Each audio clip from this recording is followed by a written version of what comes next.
Now, let us move to this. Buying dinosaur fossils. Some scientists are concerned about the growing market for purchasing these types of fossils. We're not talking about museums outbidding each other here, but private buyers snapping up prehistoric remains online or perhaps at auctions. Here's some of the artifacts. Shall we take a look? What was on sale at Christie's recently? The tooth of a Tyrannosaurus Rex, around 66 million years old, sold for how much? $4,500. Can you guess what this is? This is one of the sale's rarest specimens, a 184 million year old Ichthyosaurus fossil. Close inspection, apparently you can see it is female and has 2 embryos in its ribcage. I'm thinking it's there, I'm not 100% certain though. It did sell, I can tell you, for $290,000 to an anonymous buyer. Right, let's take a look here. If you're a buyer, these, you can see the fossils that are being traded on eBay. Triceratops skull, dinosaur fossil, even higher price tag. Our reporter Beth Timmins has been covering this story. Well, if you're an auctioneer, often you would say there isn't a problem. But eBay have reported a 22% increase in fossil trades last year. Lots of auction houses across the world sell dinosaurs. Even actors such as Leonardo DiCaprio, Nicolas Cage, Russell Crowe are all buying up these fossils too.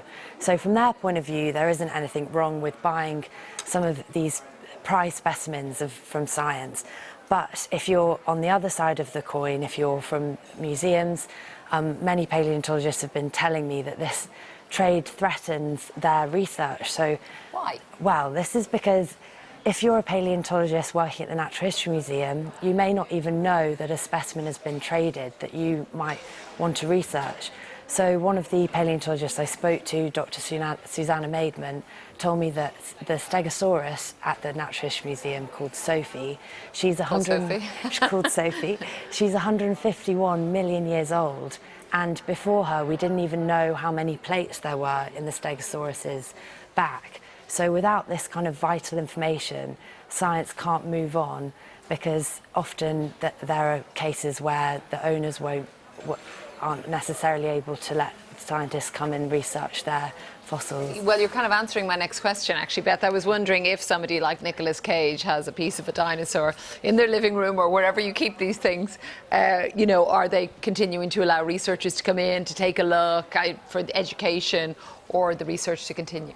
Yes, well, that's it. It's totally within their rights to do so, but often science isn't even finding out about these pieces because there's no kind of reason for them to have to let a museum know when they've bought a specimen like this. And also there's another negative, that it can actually fuel the illicit trade of these fossils. So countries like China, Mongolia and Brazil have a law that means these fossils cannot actually be exported from the country because it's their scientific heritage, whereas in the US it's more of a finders keepers rule. But one of the paleontologists I spoke to, Balortsteg Minjin, she actually won a case against Nicolas Cage and the US state after Nicolas Cage gave up his fossil to repatriate a type of T-Rex which is native only to Mongolia. So they're arguing that they're losing their cultural heritage from this. Thanks very much to Beth. We're back in half an hour. I hope you'll join us.